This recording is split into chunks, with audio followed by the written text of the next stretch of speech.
I'm Kate. I'm Ebong. And I'm Beverly. We have Beverly joining us today. Sonia couldn't be with us, so thanks so much for joining us at the table. Thank you so much for having me. We are at Floriana Restaurant, located at 1602 17th Street in DuPont Circle. That's right, and today we are dishing with a very well-known person around DC. I'm not even sure he knows how well-known he is, actually. But whenever you say the name Tien Wong, everyone's like, oh yeah, Tien, I should know Tien. Why should I know Tien? Well, we want to tell you why you should know Tien. Tien is the CEO, right, of Opus 8. Yes, CEO that's correct. of Opus 8. Now, what is that? Opus 8 is a private investment company that we have here in suburban Maryland, and we invest basically in minority positions in a lot of local companies, technology businesses, and also some regional media and business services companies. So this is why you should know Tien, because he's involved in like everything, right? So what you do, you kind of have your hands in a lot of things Yes. around the city. But when you say venture capital, financial kinds of things like that, you know, what does that mean that you do? Well, we're investors in these companies, so I wouldn't call ourselves a venture capitalist or a private equity firm because we don't run a fund per se. We actually invest our own capital and capital of our partners on a deal-by-deal basis. So we get involved in the companies that we invest in. So we like to think of ourselves maybe as more super angel investors as opposed to institutional. Yeah. I've always been really curious about the folks who put up the money and invest in these businesses that are trying to get off the ground. How do you decide what's worthy and what you think you're going to make a really good return on investment? From our approach, it's really one thing. It's the people that are involved. It's the leadership, the CEO, the management team. Have they done it before? Are they passionate about their customers? Are they passionate about their products and services? And do we feel they can execute? Because usually when we invest in an idea, one thing's for sure, the idea usually is going to change, but the management team has to be nimble and resourceful enough to move and shift around as the market changes. So we're trying to back basically teams of people. So you said you work on a deal-by-deal basis via your partners, and so you would you say that you play more of an active or less active role in the companies that you participate in from a financial perspective?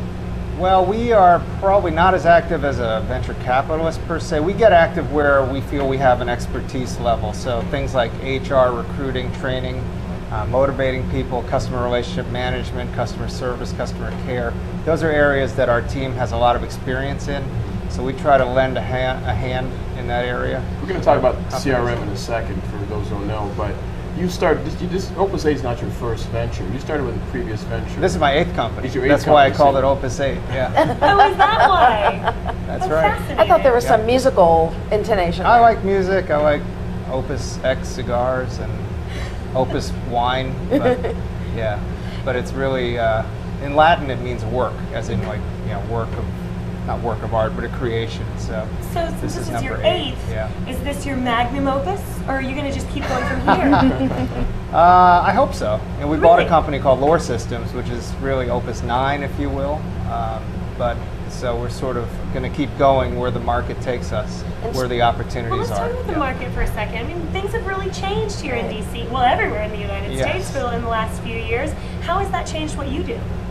It's forced us to focus more on opportunities that we think have the best chance of success. We have limited resources, both in terms of capital and people, so we have to focus our resources into areas where we think we're going to be the most successful, and we're concentrating our bets in those areas as well.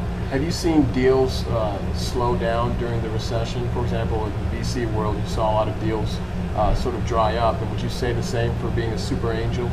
Yes, it's dried up a lot. High quality opportunities have really dried up substantially. Yes. Did it change how you evaluate what you make an investment in? Are you less likely to take a risk of something that might be considered a real risk, and go for the sure bet? I would say we're much less likely. So instead of trying to hit home runs, we're happy hitting doubles and singles, doubles and triples. So Which yes. I think is why you have more success in a lot of the historical VC model, where they'd have maybe 20 or 30 people in a fund or companies in a fund to hit at least one home run. That's right. They're going And for then all. they're going for- Yeah. they're swinging That for one fences. hit can pay for that one grand slam will pay failures. for every failure. Yeah. But our risk profile is much lower. We prefer to have a steady, success as opposed to that home run. So now everybody watching this show that's ever had a business plan in their life is going, they are super angel investors. We need to talk to them. So what is it she asked you about your criteria, but what is the process of asking someone like you to get involved in their business?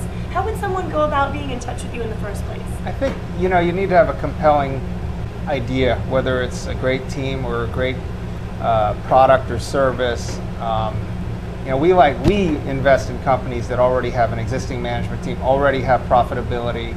Not a lot necessarily, but they're already up and running and profitable, because we don't want to take that startup risk to go from zero to something. We want companies that have actually landed customers on their own. They have a bunch of happy customers, and they're looking for money to grow their sales and marketing organization or whatever to build out their platform, as opposed to someone who needs money to develop their idea in the first place.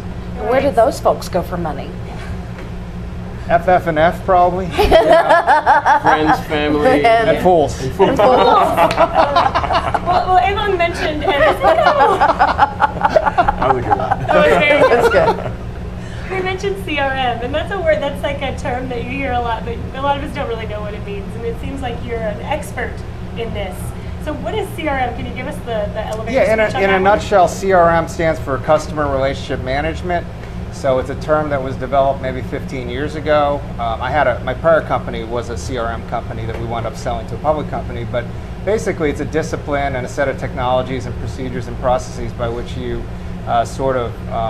understand better your customers and figure out ways in which you can maximize what they call lifetime customer value, the spend per customer, by segmenting your customers by whatever. It could be segmented by how much money they have or where they live, or what. It could, that's on a consumer basis. On a business-to-business basis, it could be segmented by industry or by size of company, number of employees, geographic location, etc.